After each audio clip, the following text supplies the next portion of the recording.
ஓம் சாந்தி. எல்லாரும் குஷி குஷியா இருக்கிறீங்களா? ஓம் சாந்தி பிரதர். எல்லாரும் குஷி குஷியா இருக்கிறோம் சிஸ்டர். ஓம் சாந்தி. Okay. ஓம் சாந்தி சிஸ்டர். இன்னைக்கு அவ்யக்த முரளி 2/2/1970 அவ்யக்த முரளியுடைய 2வது பார்ட் நாம பார்க்க போறோம். நேற்று அந்த ப்ரொஜெக்டரை பத்தி சொன்னாரு. உங்களை பார்த்தாலே அவங்களுக்கு ஞானம், முயற்சி பண்ணணும், எல்லாமே தெரியணும். நீங்க பவர்ஃபுல்லா இருந்தாதான் அது நடக்கும். நீங்க பவர்ஃபுல்லா இல்லைன்னா அவங்களால பண்ண முடியாது. ஸோ அவங்கள வச்சு உங்களுடைய பவர் என்னன்னு தெரிஞ்சுக்கலாம் அப்படின்னு சொல்லி முடிச்சிருந்தாரு. அதனால ஒளியின் சதவீதத்தை அதிகரியுங்கள் அப்படின்னு சொன்னாரு. உங்களுடைய ப்ரொஜெக்டர் ஷோ சேவை செஞ்சுட்டு வர மாதிரியே உங்களுடைய நெற்றியும் கண்களும் தினசரி சேவை செய்து வர வேண்டும். அந்த ப்ரொஜெக்டரை சொல்றேன். ஜென்ரலான ஸ்தூலமான ப்ரொஜெக்டரை வச்சு சேவை பண்ணுவோம் நம்ம. அதே மாதிரி உங்க கண்ணும் அந்த ப்ரொஜெக்டர் சேவையை பண்ணணும், உங்க நெத்தியும் அந்த ப்ரொஜெக்டர் சேவையை செஞ்சுட்டு இருக்கணும் டெய்லியும். எப்பவுமே யார் உங்க முன்னாடி வந்தாலும் சித்திரங்களை உங்களுடைய கண்களில் பார்க்கணும். அந்த கண்ணை பார்க்கும்போது புத்தி யோகத்தின் மூலமாக அநேக சாட்சாத்காரங்கள் ஏற்படும். எவ்வளவு பெரிய விஷயம் இல்ல. உங்களுடைய புத்தி பாபா கிட்ட பக்காவா இணைஞ்சிருக்கும் போது உங்க கண்ணை பார்க்கும்போது அவங்களுக்கு காட்சி கிடைக்கும்ன்ற. சோ அதாவது காட்சி பாக்குறதுக்கு என்ன பண்ணணும்னு நிறைய பேர் முயற்சி எல்லாம் பண்ணாங்களா அப்ப. அதுக்காக பாபா குழந்தையா இருக்கிறோம். அது பக்தி. காட்சி காட்டணும் நாம இல்லையா? இயேசுவை வழிபடுறது பக்தி. இயேசுவா மாறுறதுதான் இங்க ஞானம் இல்லையா? கிருஷ்ணரை அந்த கதையில கட்டி போட்டிருப்பாங்கல்ல உரல்ல, சின்ன குழந்தையா இருக்கும். அப்ப மண் அள்ளி சாப்பிடுவாருன்னு சொல்லிட்டு எங்க வாயை காட்டு அப்படின்னு சொல்லி வாயை திறந்து காட்டுவாரு. உள்ள உலகமே தெரியும் அவங்க அம்மாவுக்கு. அந்த மாதிரி உலகமே காட்சி காட்டினாரு அப்படின்னு. கரெக்ட். அந்த உலகம் ஆக்சுவலா வெண்ணெய் திருநாரான்னு தான் காட்டுவாங்க, வாயை திறக்க சொல்றாங்க. அப்ப வெண்ணெய்க்கு பதில் உலகம் இருக்குது. உலகம் தான் இந்த வெண்ணையா காட்டப்பட்டு இருக்குது அப்படின்னு பாபா சொல்றாரு. சோ அதை யோசிக்கல அவங்க. சோ அந்த மாதிரி சாட்சாத்கார மூர்த்தியாக உங்களை நீங்களே உருவாக்கிக்கணும்ன்ற இல்ல. நீங்க தான் உங்களை உருவாக்கிக்கணும். வழியத்தான் பாபா சொல்றாரு. நீங்க தான் உருவாக்கணும். அந்த அளவுக்கு பவர்ஃபுல் ஆகணும். உங்க கண்ணை பார்த்தா காட்சி கிடைக்கணும் அவங்களுக்கு. அப்படித்தானே சிவபாபா பிரம்ம பாபா உடம்புல இருக்கும்போது அந்த கண்ணை பார்த்து தான் எல்லாரும் காட்சி கிடைச்சது. பார்த்தோன்னே டக்குன்னு மேல போயிடுவாங்க. என்னடா நடக்குது இங்க அப்படின்னு யோசிச்சாங்க.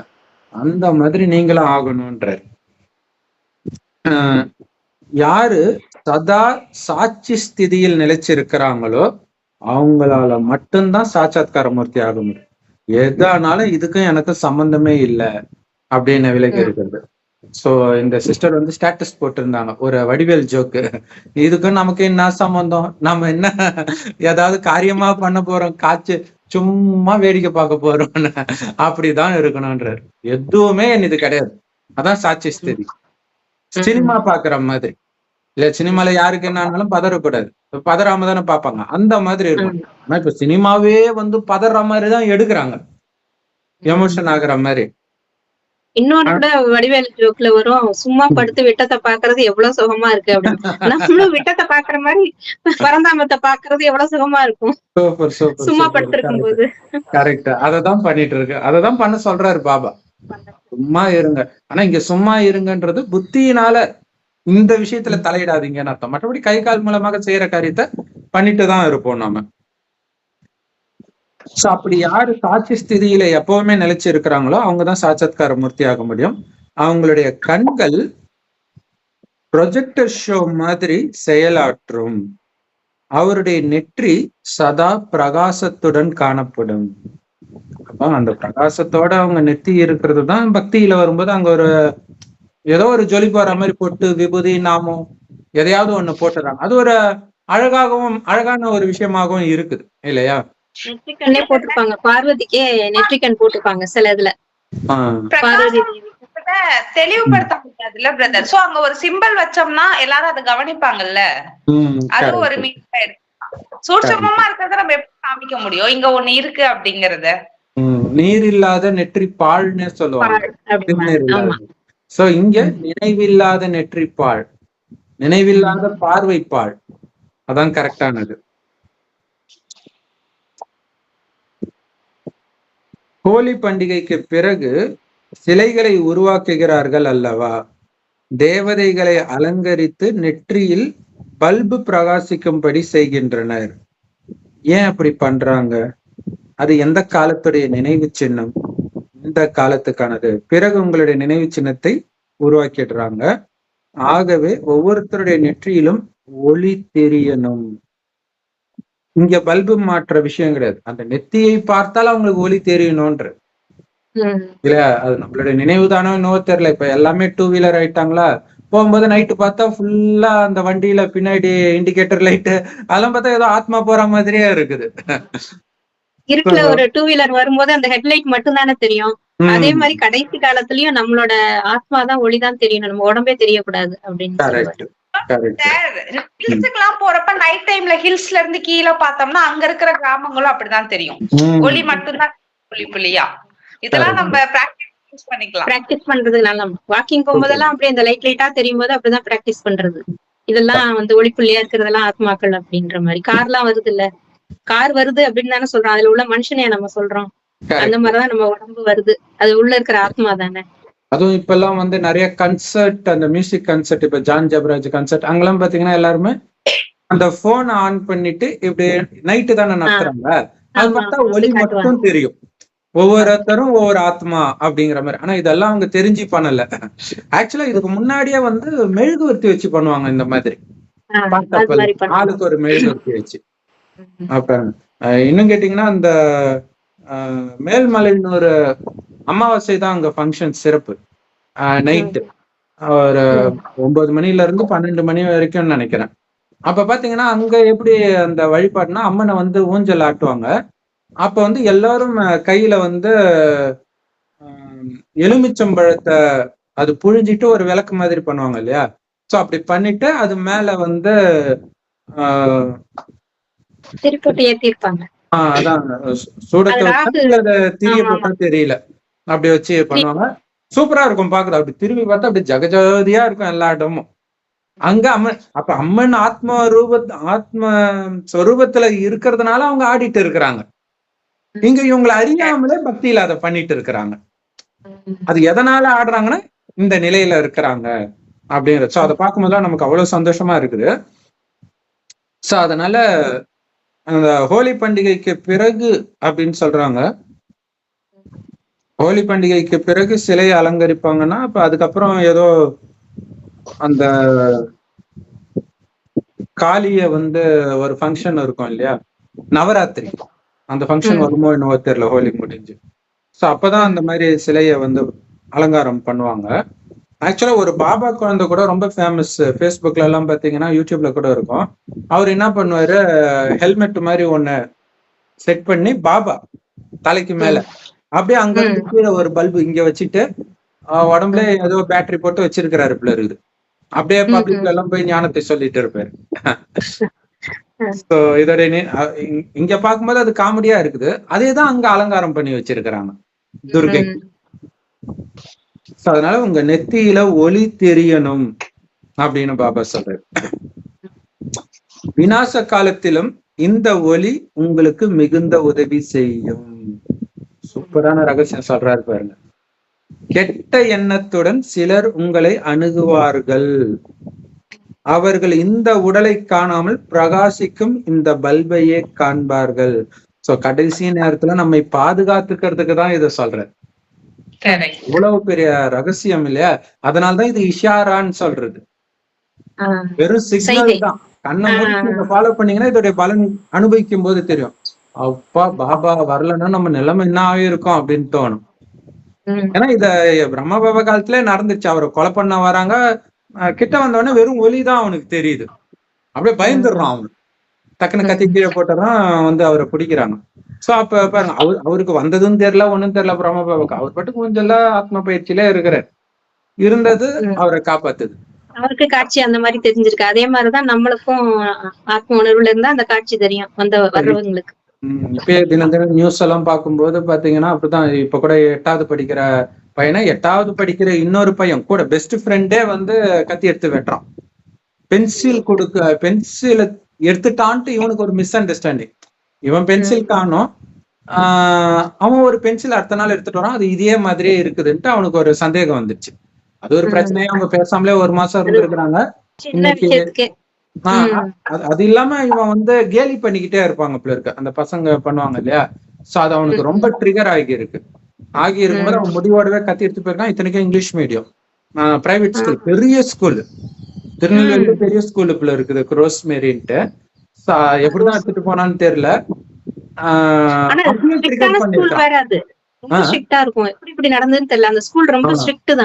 ஓ சரி சரி. அப்ப பாருங்க, இன்னைக்கும் ட்ரிகர் பண்ணிருக்கான், பண்ணும்போதுதான் வெட்டுறான்.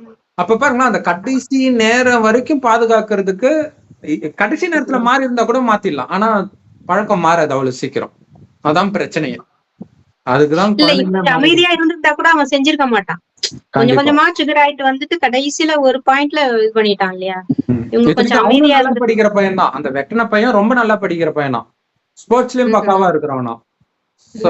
இருந்தாலும் மிருக குணம் எல்லாம் நமக்குள்ள இருக்குது இல்லையா, அது குழந்தையிலே தூண்டப்படுது. அப்ப பெருசாகி சொத்து பிரச்சனை எல்லாம் வரும்போது என்னென்ன நடக்கும் இல்லையா. இந்த மாதிரி நடக்கும் பொழுது மத்தவங்க எப்படி இருக்காங்களோ இல்ல, பாபா குழந்தைகள் ரொம்ப அலர்ட்டா இருக்கணும் பிரதர்.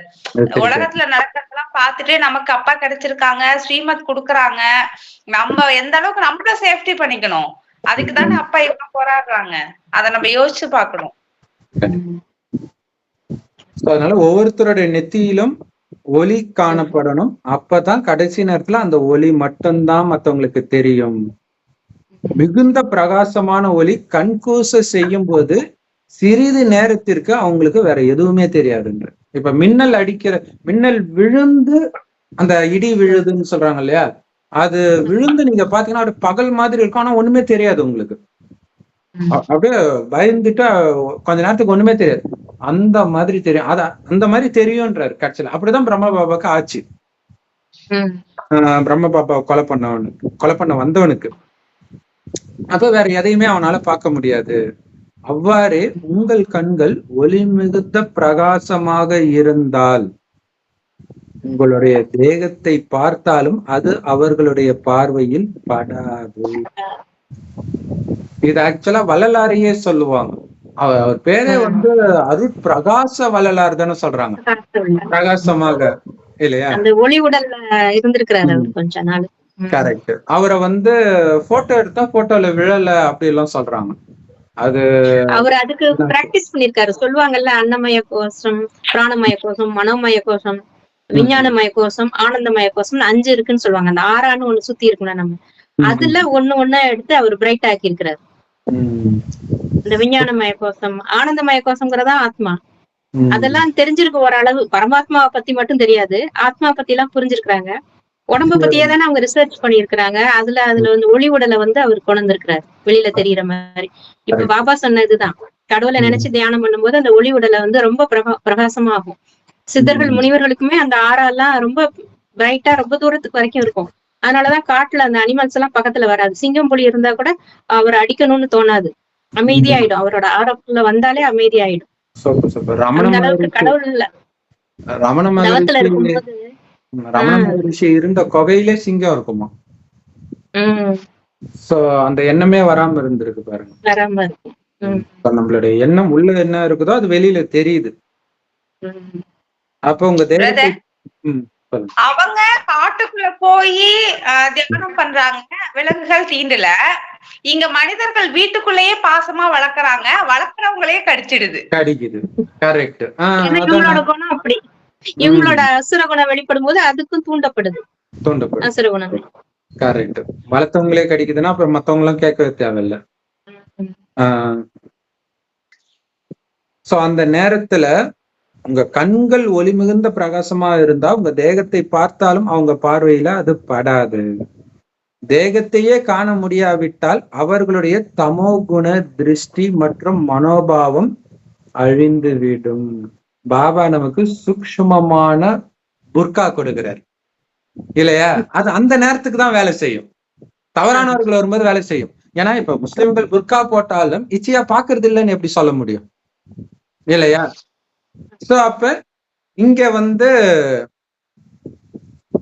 அந்த தேவையான நேரத்துல அது வேலை செஞ்சிடும்ன்ற. ஃபுல் ஆத்ம உணர்வுல நீங்க இருக்கணும். அப்ப அந்த தமோகுண திருஷ்டி மனோபாவம் எல்லாமே அழிஞ்சிடும்ன்ற. தேகத்தை பார்க்க, ஏன்னா தேகத்தை பார்த்தாலும் அது தூண்டப்படுது. தேகமே தெரியலனா சூப்பர் இல்ல. நம்ம மாதிரி ரகசியத்தை சொல்றாரு பாப்பா. இத்தகைய பரீட்சைகள் வரப்போகின்றன. இதுதான் பாதுகாப்பே, வேற பாதுகாப்பே கிடையாது. திரும்புற பக்கமெல்லாம் பாலியல் குற்றம். இப்ப குழந்தைங்களுக்கு இந்த கவசத்தை போட்டு அனுப்பணும். இதுதான் ஒரே வழி. சகல விதமான பரஸ்திதிகளையும் கடந்து செல்ல வேண்டும். சோ பரஸ்திதின்றது வெளிப்புற விஷயத்தினால, ஆக்சுவலா இது ஹிந்தி வார்த்தை. பரிஸ்திதின்றது பிரச்சனை. சோ பிரச்சனைகளை எல்லாம் கடந்து போகணும். அப்படி எல்லாத்துல இருந்தும் விலகி இருக்குது. அப்படி நீங்க கடந்த நிலையில இருந்தால் மட்டுமே ஆத்ம உணர்வுல நிலைச்சு இருக்க முடியும். அதுதான் உங்களுக்கு பாதுகாப்பு கவசம் அப்படின்னு பார்க்க சொல்றேன். இந்த குழுவிற்கும் வேடிக்கையான ஒரு பெயர் சூட்டப்பட்டுள்ளது. இந்த விஷயத்தின் மீது இன்று சூக்ஷ்ம வதனத்தில் ஒரு உரையாடல் நடைபெற்றது. மூத்த சகோதரிகள் பாப்தாதாவின் சிரங்கள். இந்த ஆசிரியைகள் அவருடைய கால்கள் என்று விளையாட்டாக சிலர் குறிப்பிட்டனர். ஆகவே பாப்தாதா வேடிக்கையாக மூத்த சகோதரிகள் ஹெட் அப்படின்னு சொல்றாங்க, மற்றவர்கள் கைப்பிடி, அதாவது ஹேண்டில் அப்படின்னு குறிப்பிட்டார்.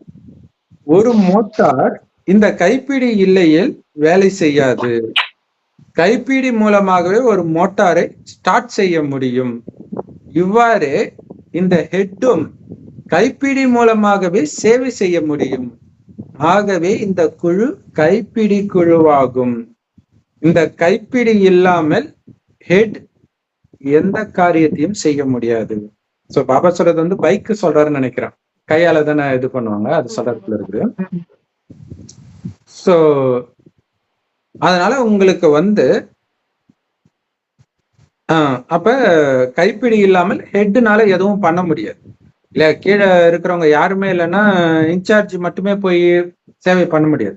அதே மாதிரிதான் மூத்த சகோதரிகள், தாதி எல்லாருமே கூட முதலாக யார் வந்தாலும் அவரை ஹேண்டில் செய்வது இந்த ஹேண்டில் தான். எப்படி இங்கிலீஷ்ல விளையாடுறாரு பாருங்க. இந்த கைப்பிடி தான் அவங்கள ஹேண்டில் பண்ணுதுன்றாரு, அவங்கள பாத்துக்குது, அவங்கள கையாளுது. ஆகவே உங்களுக்கு இவ்வளவு பெரிய பொறுப்பு இருக்கிறது. கைப்பிடி ஆகிய நீங்க இல்ல அப்படின்னா சேவையே நடக்காது.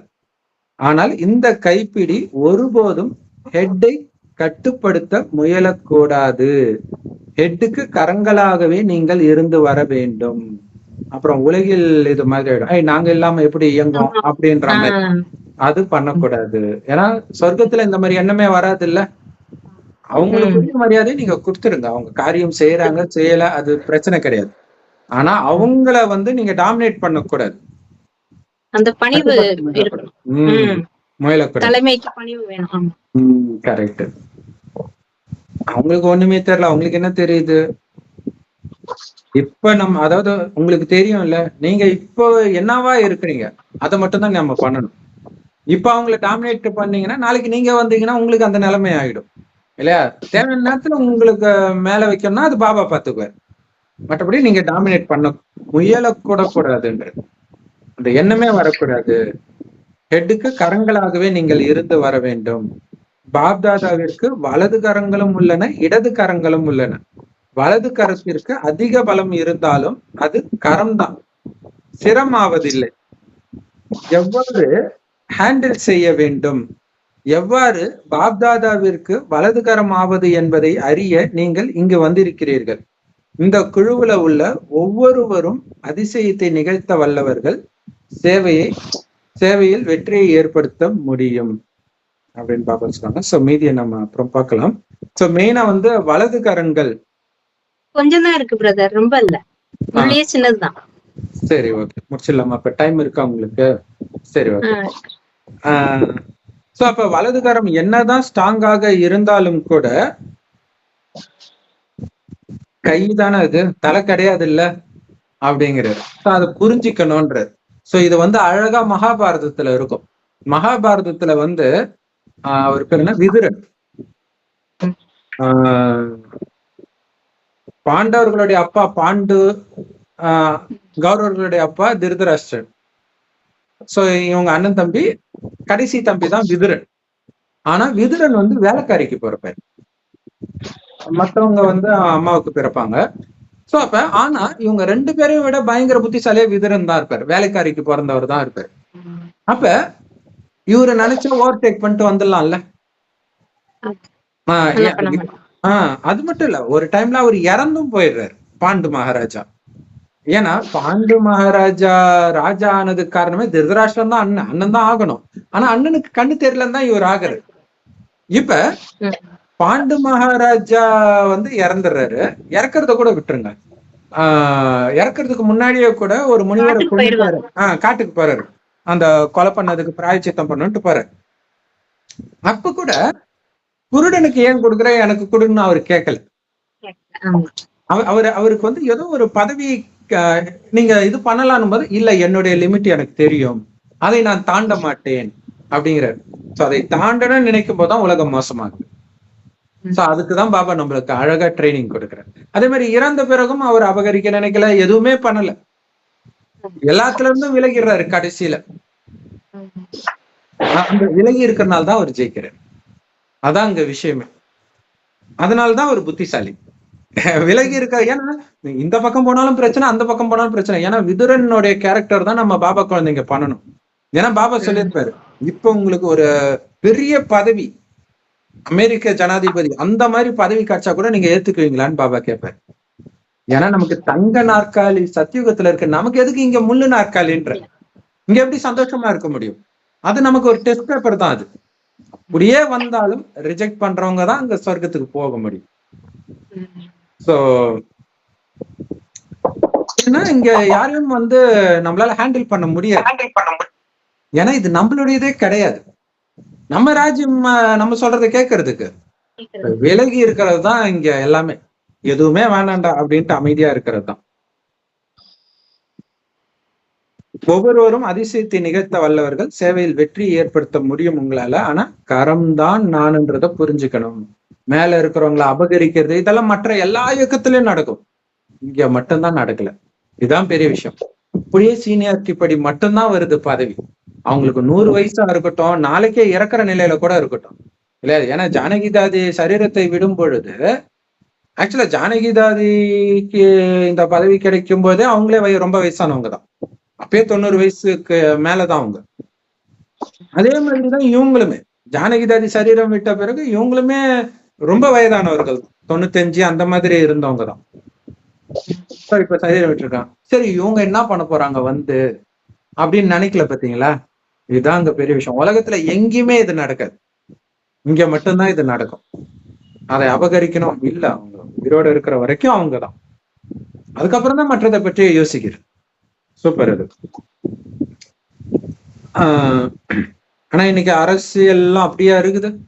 உயிரோட இருக்கும் போதே டக்குன்னு அந்த NTR அமெரிக்காவுக்கு போயிட்டு வர்றதுக்குள்ள அவருடைய மகன் வந்து அதை பிடிச்சாராம். அப்படி இருக்குது உலகம் இங்க, வீட்டுலயும் சரி நாட்டிலயும் சரி. சோ இது ஞாபகம் வச்சுக்கணும். சேவையில் வெற்றியை காணணும் அப்படின்னா 2 விஷயத்துல நீங்க கவனம் செலுத்தணும். நீங்க எல்லாத்திலும் சகயோகிகள் தான் இருந்தாலும் இது போதும்னு நினைக்கிறேன் சிஸ்டர். ஏன்னா இது மறந்து போயிடும், நிறைய பாயிண்ட் இருக்குது. சரி சரி ஓகே. இது வரைக்கும் பார்த்ததுல வந்து அப்படியே கொஞ்ச நேரம் டிஸ்கஸ் பண்ணலாம். சொல்லுங்க சிஸ்டர். ஆக்சுவலி பிரதர், இப்போ நீங்க அந்த லிமிட்ட பத்தி சொல்லிருந்தீங்க இல்லையா? அதுல வந்து சிவபாபாவுமே அந்த லிமிட்ட வந்து ஃபாலோ பண்ணிருக்காரு. கரெக்ட். எப்படி அப்படின்னா, குல்ஜார் தாதிக்கு வந்து ரொம்ப உடம்பு சரியில்லாம இருந்துச்சு. அவர் நினைச்சானா வேற சரீரத்தை கூட எடுக்கலாம். பட் ஆனா வந்து அவர் லிமிட்ட தாண்டல. அவர் பரவாயில்ல, நான் இந்த சரீரத்துலதான் வருவேன் அப்படின்னு கடைசி வரைக்குமே அதுலயேதான் இருந்தாரு அவரு. அது மட்டும் கிடையாது, அவர் பேசும் பொழுது டக்குன்னு மைக்க எடுப்பாங்க. தாதிக்கு உடம்பு சரியில்லை, நான் கடவுள் இல்ல எனக்கு தெரியாதான்னு அவர் கேட்கலாம்ல. அது பட்டுக்கு அமைதியா டக்குன்னு அமைதியாயிடும். இப்ப நம்ம பேசிட்டு இருக்கும்போது டக்குன்னு வேற ஒருத்தன் இருமா நான் முதல்ல பேசிடுறேன்னு தானே நமக்கு தோணும். அவரு கடவுள், அவர் பேசுறத கேட்கதான் அத்தனை பேர் போயிருக்கிறோம். 5 நிமிஷத்துல எடுப்பாங்க. நமக்கு கடுப்பாதான் இருக்கும். அவர் அமைதியா இருப்பாரு. சொல்லுங்க சிஸ்டர். அதுதாங்க பிரதர், இப்ப சிவபாபா வந்து எவ்வளவு உயர்ந்ததுல உயர்ந்தவர். பட் அவரே வந்து தன்னை ஒரு பணிவானவர், அதாவது நிர் அகங்காரியா இருந்திருக்கிறார் அவரு. அது மட்டும் இல்லாம அவரோட லிமிட் அவர் வந்து தாண்டல. இதன்படிதான் வந்து பாத்தீங்கன்னா துவாபரிகத்துல இருந்து கணவன் மனைவிக்கு நம்ம மரியாதை கொடுக்கறதும், மதிப்பு கொடுக்கறதும், அண்ணன் தங்கச்சிக்கு மதிப்பு கொடுக்கறதும் எல்லாமே இதனுடைய ஃபாலோவர்ஸ் தான். கண்டிப்பா பைபிள்ல அது போட்டிருக்கும். கணவன் சொல்றத மனைவி கேட்கணும், அப்பா அம்மா சொல்றத குழந்தைங்க கேட்கணும், அதுல மூத்த சகோதரர் சொல்றத இளைய சகோதரர்கள் கேட்கணும். மகாபாரதம் இருக்கும். ஒரு போன தாத்தா பாட்டி ஜெனரேஷன் வரைக்கும் ஓரளவுக்கு மதிச்சாங்க. இப்ப ஏன் நான் மதிக்கணும்னு கேள்வி வந்துச்சு, இங்கதான் எல்லாம் இப்ப யாரும் மதிக்கிறது இல்ல. அதனாலதான் இவ்வளவு பிரச்சனை ஆகுது வீட்லயும் சரி நாட்டிலயும் சரி. கரெக்ட், சம சூப்பர். அது கரெக்ட். ஏன்னா தர்மரை வந்து திரௌபதி வந்து பேசும். ஆக்சுவலா எல்லாருக்கும் மனைவி இல்லையா, 5 பேருக்கும் மனைவி திரௌபதி. அப்ப தர்மர் வந்து அந்த சூதாட்டத்துல வச்சதுக்காக பயங்கரமா திட்டுவா திரௌபதி. அப்ப அர்ஜுனன், திரௌபதி அண்ணன் கிட்ட நாங்கெல்லாம் அப்படி பேசுனது கிடையாது ஒரு தடவை கூட அப்படின்னு சொன்னோன்னே அப்படியே அமைதியாயிடுவோம். நீ பேசுறதுன்னு சொல்லல, அங்க பாருங்க அது பேசுற விதம் பாத்தீங்களா, நாங்க பேசுனதே கிடையாது அப்படின்னா டக்குன்னு அமைதியிடும். நம்ம லிமிட்டை மீறி போறோம்ட்டு.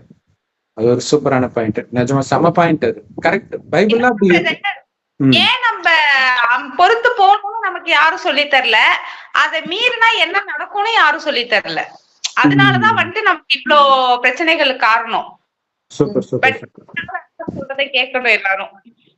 இன்னொரு விஷயம் என்னன்னா, திரௌபதி வந்து அடுத்த தடவை கூப்பிட்டா போவியா அப்படின்னு கேட்பாங்க.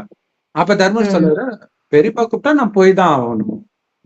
அவர் இதுக்காக தானே கூப்பிடுவாரு, மறுபடியும் சூதாட்டம் பண்றதுக்கு தான் கூப்பிடுவாரு.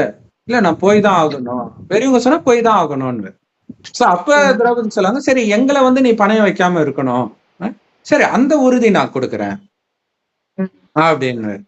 சோ அது ஒரு சீன்லயும் வந்து நம்ம கத்துக்க வேண்டிய மெசேஜ் இருக்குது. இந்த பாபா ஞானம் அங்க நடிச்சே காட்டுறாங்க. அதுதான் ஆக்சுவலா ராமாயணம் மகாபாரதம். சோ அது கரெக்டா புரிஞ்சுக்கும் போது சூப்பரா இருக்கு. அடுத்தது அந்த நெத்தியில பிரகாசம் தெரியணும் அப்படின்னு சொல்லிடுறாரு. அது செம பாயிண்ட். கடைசி நேரத்துல இன்னைக்கு வந்து எவ்வளவு 80 வயசு பாட்டியும் விட மாட்டாங்க, 8 மாசம் குழந்தையும் விட மாட்டாங்க. அந்த அளவு பாலியல் குற்றம் நடக்கிற இடத்தில் எப்படி பாபா குழந்தைங்க மட்டும் பாதுகாப்பா இருக்க முடியும்? அதான் பாபா சொல்றாரு, உடம்பே தெரியாது, தெரிஞ்சாதானே அவனுக்கு விகார உணர்வு வர்றதுக்கு. சோ அப்ப அந்த அளவுக்கு நீங்க ஆத்மாவை பாக்குற பயிற்சி பண்ணுங்க. ஏன்னா அம்மாவை கொலை பண்றதுக்கு அந்த வெறியில வரான் ஒருத்தன்.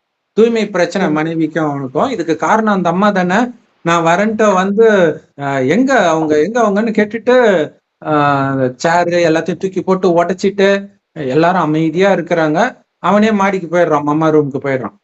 மம்மா வந்து சேர்ல உட்காந்து யோகா பண்ணிட்டு இருக்கிறாங்க. பாருங்க, அங்க ஒரு ரணகாலமே வெடிக்குது. மம்மா கூலா யோகா பண்ணிட்டு இருக்காங்க. ஆனா அதான் பாதுகாப்பு கவசம் இல்லையா? நம்ம என்ன பண்ணுவோம், நம்ம பேசி அதை சரி பண்ணுவோம்னு நினைக்கிறோம். அதான் புத்திசாலித்தனம் இல்லையா? பேசி சரி பண்ற நிலைமையில அவர் இல்லைன்னு அவங்களுக்கு தெரியுது. அப்ப உள்ள போன உடனே அவங்க உடனே சேர்ல இருந்து இறங்கி கீழே உட்காந்துட்டு வா குழந்தை உட்காரு குழந்தைன்றாங்க. பணிவுதான் உங்களுடைய பாதுகாப்பு கவசம் சொல்றாரு இல்லையா? அப்ப உடனே அமைதி ஆயிட்டாருல வந்து மம்மான்றாரு. எதுக்கு வந்தோம் எல்லாம் மறந்து போச்சு, கண்ணு முன்னாடி அதை காட்டி இருக்கிறாங்க பாருங்க. சோ இந்த ஆத்ம உணர்வுல இருக்கிறது ரொம்ப ரொம்ப முக்கியமான விஷயம்.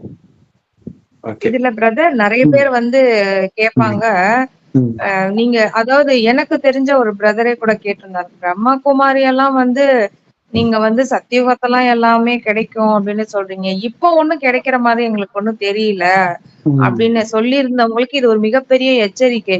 இப்போ இந்த அவ்யக்தவாணி படிக்கும் போதே நமக்கு தோணுது, பதவியெல்லாம் அப்புறமா முதல்ல நம்மள காப்பாத்திக்கலாம் அப்படிங்கிற மாதிரிதான் இருக்குது. ஏன்னா அந்த அளவுக்கு மிகப்பெரிய எச்சரிக்கை இது. ஏன்னா பாபா சொல்லுவாரு, இப்போ சிஸ்டர் கூட சொல்லிட்டு இருந்தாங்க, 8 மணில வர்றவங்கதான் தண்டனை இல்லாம போவாங்க. அப்ப நம்ம என்ன நினைப்பா, சரி 8ல போறவங்க போகட்டும், நம்ம 108லயோ 16,108லயோ 9 லட்சத்திலயோ வந்துக்கலாம் அப்படின்ட்டு அந்த அலட்சியமா இருக்கிறோம் இல்லையா? இது வந்து தண்டனைக்கு போய் இட்டுட்டு போகும் நம்மள. அது வந்து ரொம்ப எச்சரிக்கை. அதனாலயாச்சும் நான் 8 மணில வரணும் அப்படின்னாவது முயற்சி பண்ணணும் நம்ம. வேற யாராவது 8ல வந்துப்பாங்க, வேற யாராவது வந்துப்பாங்க அப்படின்ட்டு நம்ம அலட்சியமா உடனும் கிடையாது. ஏன்னா எல்லாருக்குமே ஒரு விஷயம் இருக்கும், நம்ம பாதுகாத்துக்கணும் அப்படிங்கிற விஷயம் எல்லா ஆத்மாக்களுக்குமே இருக்கும். அஞ்ஞானிக்கும் இருக்கும், ஞானி ஆத்மாக்கும் இருக்கும். இப்ப பாபா வந்து இவ்வளவு பெரிய கர்மத்தினுடைய விதியை நமக்கு இன்னைக்கு நம்மளுக்கு சொல்லி கொடுத்திருக்காரு அப்படின்னா, அப்ப வந்து நம்ம இன்னையில இருந்தே 8 மணிக்கு முயற்சி பண்றதுதான் புத்திசாலித்தனம். அந்த நிலையை முன்னாடியே கொண்டு வந்துடணும். கடைசி நேரத்துல அப்படித்தானே தெரியும் மக்களுக்கு. உடம்பு தெரியக்கூடாதுங்கிறாருல, ஒருத்த நம்மள அட்டாக் பண்ண வருவா. அப்ப அந்த பரிசுத்த நிலை வர்றதுக்கு நம்ம கர்மாதித்த நிலை அடையறதுக்கு என்னெல்லாம் செய்யணும்? நினைச்ச யோகத்துல நினைச்சு இருந்து நம்ம கர்மா வழிக்கணும். இதுல என்ன தெரியுமா, நாம மற்றவர்கள் உடலை பார்க்காம இருந்தாதான் நம்ம உடம்பு மற்றவர்களுக்கு தெரியாது. அதுதான் பாதுகாப்பு கவசம். பாபா வந்து ஒரு வாணியில சொல்லிருப்பாங்க, விநாசம் ரொம்ப பயங்கரமா இருக்கும் அப்படின்ட்டு சொல்லிருப்பாங்க. ஏன்னா இப்ப நம்ம அலட்சியமா எடுத்துக்கிறோம், ஆனா ரொம்ப பயங்கரமா இருக்கும். ஏன்னா நம்ம முரளி படிக்கும் போது ஒரு 2 பாயிண்ட்டுக்கு நடுவுல கூட என்ன நினைவு பண்ணுங்கன்னு சொல்லிக்கிட்டே இருக்கிறாரு அவரு. அப்ப வந்து அது எவ்வளவு முக்கியமான விஷயமா இருந்துச்சு அப்படின்னா, அத 2 லைனுக்கு ஒரு தடவை அப்படி சொல்லுவார். அவர் எதையோ பேசிட்டு இருப்பாரு, திடீர்னு என்ன நினைவு பண்ணாதான் உங்களோட விகர்மங்கள் விநாசமாகும் அப்படிங்கிறார். அப்ப எத்தனை வருஷமா நம்ம முரளி படிக்கிறோம், எத்தனை வருஷமா இந்த லைனை நம்ம எடுக்கிறோம் அப்படின்னா, அப்ப அதற்குரிய பாதிப்பு பின்னாடி எவ்வளவு பெருசா இருக்கும் அப்படிங்கறதுக்காக தான் இதை சொல்லிக்கிட்டே இருக்கிறார் நம்ம கிட்ட. இன்னொன்னு, இப்ப நம்ம தினசரி பாக்குறோம்ல சிஸ்டர், நம்ம நியூஸ்ல பாக்குறோமே, இதை விட தண்டனை வேற என்ன வேணும்? இன்னும் கொடூரமா இருக்குங்கிறாங்க. அப்ப நம்ம எப்படி இருக்கணும், எவ்வளவு எச்சரிக்கையா இருக்கணும்? நம்ம பக்கத்துல வரல, சுத்தி நடந்துட்டு இருக்கு, நியூஸ்ல டிவில தான் பாத்துட்டு இருக்கோம். சுத்தி நடக்கும் போது அந்த தைரியம் வரணும், பாக்கக்கூடிய தைரியம் சொன்னாங்க. அதாவது எனக்கு என்ன தோணுச்சுன்னா, நமக்கு நடக்கல, இந்த மாதிரி ஒரு நியூஸ பண்ணால பாக்குறோம், காதால கேக்குறோங்கிறதே மிகப்பெரிய தண்டனை தானே. அப்படி ஒரு உலகத்துல தானே நம்ம வாழ்ந்துட்டு இருக்கோம். எவ்வளவு மோசமான ஒரு உலகம். கரெக்ட். ஆக்சுவலா சில நியூஸ பார்க்கும்போது நமக்கு நடந்தா, நம்ம வீட்டுல நடந்தா நினைச்சாலே நமக்கு அந்த தண்டனை அனுபவிப்போம். பாபா சொல்றாரு, உனக்கே நடந்தாலும் அதை நீ நினைக்க கூடாதுன்னு மேலவான்னு சொன்னா, எங்கேயோ நடக்கிறதுலாம் அதாவது கருணைப்படுன்றது எதுக்குன்னா அவங்களுக்கு சக்தி கொடுக்கறதுக்காக. சக்தி கொடுக்கணும்னாலே நம்ம சக்திசாலியா இருக்கணும். அப்ப நம்ம மேல இருந்தாதான் அந்த சக்தி இருக்கும். விலகி இருந்து சக்தி கொடுக்கணும். பார்த்துட்டு ஐயோ அப்படின்னு நம்ம அதுல போயிடக்கூடாது, அந்த சம்பவத்துல இது பண்ணக்கூடாது. கண்டிப்பா. சோ அந்த ஒரு தப்பு பண்றதுக்கு வாய்ப்பு இருக்குது. ஏன்னா திரும்ப நியூஸ் எல்லாம் பயங்கரமா தான் இருக்குது. கருணை வரலையா, பக்தர்கள் குரல் கேட்கலையான்றார் பாபா. நியூஸ்லயே கேக்குது. கோயில் ஈரான்ல சூறாவளி ஏதோ நிறைய பேரு அஃபெக்ட் ஆயிட்டாங்க, 50,000 பேரோ என்னமோ இறந்துட்டாங்கன்னு நியூஸ் எல்லாம் வந்தது. பப்ளிக்ல இன்னும் வரல போல இருக்கு. சூறாவளி காத்து ஈரான்ல. அதனாலதான் இங்க அபுதாபி வரைக்கும் அந்த சாண்ட்ஸ்டார்ம் அதோட எஃபெக்ட் தான் அபுதாபி வரைக்கும் தெரிஞ்சிருக்கு. உள்நாட்டுல கலவரம் அதிகமா இருக்குனால வெளிநாட்டு நியூஸ் வர ஃபேமஸ் ஆகல. உள்நாடு அமைதியா இருந்தா வெளிநாட்டு விஷயம் பெருசா தெரியும். இங்கேயே இப்படி இருக்குதுன்றதுனால ஒண்ணும் அது மாதிரி தெரியல. நம்ம வந்துட்டு இந்த மாதிரி நியூஸ் கேக்குறப்ப நம்ம பயப்படாம நம்ம சக்திசாலியாகி எல்லாருக்கும் சக்தி கொடுக்கணும். இன்னொன்னு, உலகம் மோசமா இருக்கு, நம்ம முயற்சி செய்யணும், 8 மணில போயிடணுங்கிறதுல தீவிரமா இருக்கணும், அதுல முயற்சி வைக்கணும். இதுதான் ரொம்ப முக்கியம். சொர்க்கம் எல்லாம் எனக்கு தேவையில்லை, எது கிடைச்சாலும் பரவாயில்ல. சரி, நரகத்தின் தண்டனை, ஏன்னா எவ்வளவு பாவம் செஞ்சிருக்கிறோம், உங்களுக்கு எப்படி தெரியும்ன்ற, எவ்வளவு பாவம் உங்க தள்ள இருக்குன்னு உங்களுக்கு எப்படி தெரியும்? தண்டனை வரும்போது பயந்து பிரயோஜனம் இல்லை, இப்பயே எரிச்சிடுங்க, அலட்சியமா இருக்காதீங்க அப்படின்ட்டு பாபா சொல்றாரு. ஆக்சுவலி இன்னைக்கு நீங்க அவைக்த முரளிலேயே படிக்கும் போதுங்க பிரதர், பாபா வந்து அந்த ஹேண்டில பத்தி சொல்லியிருந்தீங்க. ஹெட்டுக்கு வந்து நீங்க மரியாதை கொடுக்கணும் அப்படிங்கிறது. அவங்களுக்கு எதுவுமே தெரியலனாலும் பரவாயில்ல அப்படின்னு. அது வந்து பாத்தீங்கன்னா அது ஒரு அந்த கருவி அப்படிங்கிற ஸ்டேஜ வந்து நம்ம எடுத்துட்டு வரணும் அப்படிங்கிறதுக்காக தான் அந்த பயிற்சியை நமக்கு ஃபர்ஸ்ட் நமக்கு கொடுக்குறாரு நமக்கு. ஏன்னா வந்து இப்போ அந்த நான் அப்படிங்கிற விஷயம் வந்து எனக்கு எல்லாமே தெரியுது, எனக்கு மேல இருக்கவங்களுக்கு ஒண்ணுமே தெரியல. அப்படிங்கிறப்போ அந்த நான்கிற விஷயம் ஏந்திரிக்குது. அங்க இங்க நான்கிற விஷயம் நான்கிற விஷயம் ஏந்திரிக்குதே அப்படின்னாலே என்ன அர்த்தம்? பிரச்சனை ஸ்டார்ட் ஆக போகுதுன்னு அர்த்தம். அப்ப வந்து அங்க வந்து நம்ம வந்து ஒரு கருவியா இருந்து சாட்சியா உன்னால பார்க்க முடியுதா? எவ்வளவு பிரச்சனை வந்தாலும் உன்னால பார்க்க முடியுது. அந்த பழக்கத்தை தான் இங்க ஏற்படுத்துறாரு நம்ம கிட்ட ஃபர்ஸ்ட் அவரு. ஏன்னா இங்க அந்த மாதிரி நம்ம பயிற்சி எடுத்துக்கிட்டோம் அப்படின்னா, சத்தியுகம் திரேதாயுகம் முடிஞ்சு துவாபரயுகத்துல இருந்து பிரச்சனை ஸ்டார்ட் ஆகும் போது அங்க சமாளிச்சிருவோம் நம்ம எப்படியுமே. ஏன்னா அதுக்குத்தான் அந்த சக்தியை எடுங்கிறாரு. ஏன்னா இப்போ நீங்க ஒரு இன்சிடென்ட் நீங்க சொன்னீங்க, இந்த மாதிரி ஒரு குழந்தை வந்து 8ஆம் கிளாஸ் படிக்கிற பையன் வந்து இந்த மாதிரி வந்து கொலை பண்ணிட்டாங்க அப்படின்ட்டு. ஒருவேளை அந்த மாதிரி நம்ம சரியான வழியில இந்த டைம்ல நம்ம வந்து சரியா சக்தி எடுக்கல பாபா கிட்ட இருந்து, அந்த கருவிங்கிற ஸ்டேஜ நம்ம வந்து முழுசா வந்து உணரல, அதை நம்ம பயிற்சி பண்ணல, அதை எடுத்துட்டு வரல அப்படின்னா நம்மளும் அப்படிதான் பண்ணிட்டு இருந்திருப்போம். அதாவது அதனாலதான் வந்து, ஏன்னா அந்த நான் அப்படிங்கிற விஷயம் வந்து சாதாரணமான விஷயமே கிடையாது. அது சூட்சமமா தான் இருக்கும். ஆனா பலவிதமான பிரச்சனைகளை அது மட்டும்தான் கொடுக்கும். அதனாலதான் பாபா வந்து ஹெட்டுக்கு ஒண்ணுமே தெரியலனாலும் பரவாயில்ல, நீங்க அமைதியா இருங்க, வலது கரமா இருங்க, நீங்க அவங்கள வந்து டாமினேட் பண்ணாதீங்கன்னு சொல்றதுக்கான. ஏன்னா இதுதான் ரொம்ப ரொம்ப முக்கியமான விஷயமே முரளியில. நீங்க சொன்ன அவ்யக்த முரளிலேயே இப்ப நீங்க சொன்ன அந்த பணிவுங்கிற விஷயம் ரொம்ப முக்கியம். ஏன்னா அதுதான் நம்மள வந்து செதுக்குதே முதல்ல. இப்ப அது ஃபேமிலியா இருந்தாலும், ஏன்னா ஒரு ஃபேமிலி எடுத்துக்கிட்டாலும் சரி, ஒரு யக்னம் எடுத்துக்கிட்டாலும் சரி, இல்ல ஒரு இப்போ சன்னியாசி மனைவி எது எடுத்துக்கிட்டாலும் பிரச்சனை எதனால வருது அப்படின்னா இதனாலதான் வரும். வேற எதனாலயும் பிரச்சனை எல்லாம் அங்க இருக்காது. ஃபர்ஸ்ட் முதல்ல பிரச்சனைன்னு ஸ்டார்ட் ஆகுறதே இந்த நீயா நானாங்கிற போட்டி தான் ஃபர்ஸ்ட் ஸ்டார்ட் ஆகும் அங்க. அதுலதான் பிரச்சனை நமக்கு ஸ்டார்ட் ஆகும். சோ அதையே நீ கட் பண்ணிட்ட அப்படின்னா வேற என்ன பிரச்சனை உனக்கு வரப்போகுது?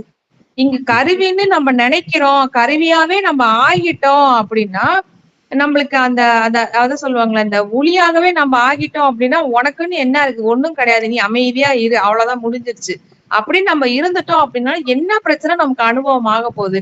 நீ மேல வச்சாலும் சரி, இல்ல கீழே வச்சாலும் சரி, இல்ல சைட்ல வச்சாலும் சரி, நான் ஹாப்பியா குஷியா எப்போதும் போல இருந்துகிட்டு இருப்பேன். ஏன்னா இங்க குஷிக்கு தான் பாபா முக்கியத்துவம் கொடுக்குறாரு. குஷியா இருங்கன்னு சொல்லிக்கிட்டே இருக்கிறாரு இல்லையா? அப்ப அந்த கருவி ஸ்டேஜ், ஆமா, அந்த கருவி ஸ்டேஜ நம்மளால எடுத்துட்டு வந்தா மட்டும்தான் குஷியாவே இருக்க முடியும். ஏன்னா திருமண பக்கம் எல்லாம் யாராவது ஒருத்தவங்க நம்மள ஏதாவது சொல்லிக்கிட்டு தான் இருப்பாங்க. அது ஃபேமிலியா இருந்தாலும் சரி, சென்டரா இருந்தாலும் சரி, எப்படி ஏதாவது ஒண்ணு வார்த்தை வந்துரும். அப்ப அந்த இடத்துல நம்ம கருவியாவும் சாட்சியாவும் இருந்தா மட்டும்தான் அதை ஹேண்டில் பண்ண முடியும் நம்மளால. இல்லைன்னா ரொம்ப கஷ்டமாயிடுது. இல்லைன்னா பிரச்சனை தான் வரும் அவங்களுக்கும் நம்மளுக்குள்ளார. அப்புறம் ஆசீர்வாதம், அப்புறம் எங்க நம்ம ஆசீர்வாதம் அவங்கள்ட்ட இருந்து வாங்குறது, அப்புறம் எங்க நம்ம அவங்களுக்கு கொடுக்கறது, அப்புறம் எப்படி நம்ம சுபபாவனை வைக்கிறது அவங்க மேல, எல்லாமே பிரச்சனை ஆயிடும். அதாவது ஒரு சின்ன விஷயம் கருவின்னு நம்மளால உணர முடியல, அதனாலதான் அந்த ஒரு சின்ன விஷயத்த நம்மளால ஃபாலோ பண்ண முடியலன்னா மித்த பின்னாடி இருக்கிற எல்லா விஷயமும் ஃபுல்லாவே இதுவாயிடும். அந்த விசேஷத்தன்மையை நம்ம வளர்த்துக்கணும். நான் ஒரு கருவி. பாபா அடிக்கடி சொல்லுவாங்க இல்லையா, நீ ஒரு வேலைக்காரன் நினைச்சுக்கோ. பாபா சொல்றாரு, நான் வேலைக்காரனா உனக்கு இருக்கிறேன் அப்படிங்கிறாரு. அவ்வளவு பெரியவர் அவரே சொல்றாரு. நம்ம வந்து அப்பெல்லாம் கிடையாது, நான் ஒரு பெரிய ஆளு, என்னையவே நீ இப்படி சொல்லிட்டியா அப்படின்னு நம்ம மத்தவங்கள கேக்குறோம் உண்மையிலே. ஆனா அந்த ஸ்டேஜ் தான் எடுத்துட்டு வர சொல்றாரு அப்பா. அந்த நிர்அகங்கார ஸ்டேஜ் தான் இங்க முக்கியமே இங்க ஃபர்ஸ்ட் இங்க. ஏன்னா நிர்விகாரம் வந்து முடிஞ்ச அளவுக்கு நம்ம ஃபாலோ பண்ணிடுவோம்னு வச்சுக்கோங்களேன். ஆனா அந்த அகங்காரம் அப்படிங்கறது அவ்வளவு சீக்கிரம் போயிடாது. இந்த 5 விகாரத்துல அகங்காரமும் இருந்தாலும் கடைசி நேரத்துல நிராகாரி, நிர்விகாரி, நிர்அகங்காரின்னு அது வேற தனியா வேற சொல்றாங்கல்ல. அதுக்குன்னே சொல்லுவாரு. ஆமா, அதுக்குன்னே முக்கியத்துவம் கொடுத்து பாருங்களேன். நிர்விகாரத்திலே அகங்காரம் வந்துருச்சு, ஆனா திருப்பி நிரகங்காரின்னு சொல்றாரு பாருங்க அவரு. அந்த தேகத்தினுடைய அகங்காரம் வந்து அவ்வளவு சீக்கிரத்துல போகாது அப்படிங்கறதுனால. ஏன்னா பல ஜென்மமா அப்படி வந்துட்டோம் நம்ம, அப்படியே பழகிடுச்சு நம்மளுக்கு. ஏதாவது ஒண்ணு சொல்லிட்டா போதும், ஒண்ணு துக்கம் வரும், இல்ல அவனை பிடிச்சி நம்ம திட்டுவோம். ஏதாவது ஒண்ணு ரெண்டுல ஏதாவது ஒண்ணு நடக்கும் கண்டிப்பா. அதனாலதான் பாபா சொல்றாங்க, அது பாபா சூப்பரா சொல்லியிருந்தாங்க இன்னைக்கு வந்து, அந்த பணிவுங்கிற விஷயம், டாமினேட் பண்ணாதீங்க, ஹேண்டில் பண்ணாதீங்க, கருவியா இருங்க, சாட்சியா இருந்து பாருங்க எல்லாமே. ஏன்னா இப்ப நம்ம சென்டர்லயே நம்ம இந்த மாதிரி பேசுறோம் பழகுறோம்னு வச்சுக்கோங்களேன், கடைசி விநாச டைம்ல இதே மாதிரி பிரச்சனை தான் வந்து நிக்கும் முன்னாடி. அது நம்மளுக்கு அப்ப தெரியாது. அப்போ அந்த ஆத்ம உணர்வுல இல்ல அப்படின்னா நம்மளால கண்டே பிடிக்கவே முடியாது இந்த பிரச்சனை நமக்கு வருது அப்படிங்கறதே. பாபா சொல்லுவாரு, ஞானி ஆத்மாக்கள் வந்து மாயா வர்றதுக்கு முன்னாடியே தெரிஞ்சுக்கிட்டு கம்முன்னு ஆயிடுவாங்க அப்படின்ட்டு. அப்ப என்ன அர்த்தம்? அப்ப வந்து முன்னாடியே அவங்களுக்கு அந்த ஆத்ம உணர்வுல இருக்கும் போதே அவங்களுக்கு தெரியும், அவங்களுக்கு இது வந்து இந்த பிரச்சனை அப்படிங்கறது அவங்களுக்கு தெரிஞ்சிடும். சோ அதுக்கு தகுந்த மாதிரி அவங்க பிஹேவ் பண்ணிப்பாங்க. ஆனா தெரியல அப்படின்னா என்ன ஆகும் அப்படின்னா நம்ம போய் மாட்டிக்கிட்டு விழுந்துட்டு மண்டையை பிச்சுக்கிட்டு உட்காந்துருப்போம், அவ்வளவுதான். கடைசியில கொஞ்ச நேரம் தண்டனை எல்லாம் வாங்கி முடிச்சதுக்கு அப்புறமேல தான் ஐயோ தேக உணர்வுக்கு வந்துட்டோமா. இது நம்ம அன்றாட வாழ்க்கையிலே நடக்கிற விஷயம்தான். நம்ம விநாச டைம் வரைக்கும் போக தேவையில்லை, வீட்டிலே நடக்கிற விஷயம்தான் இது.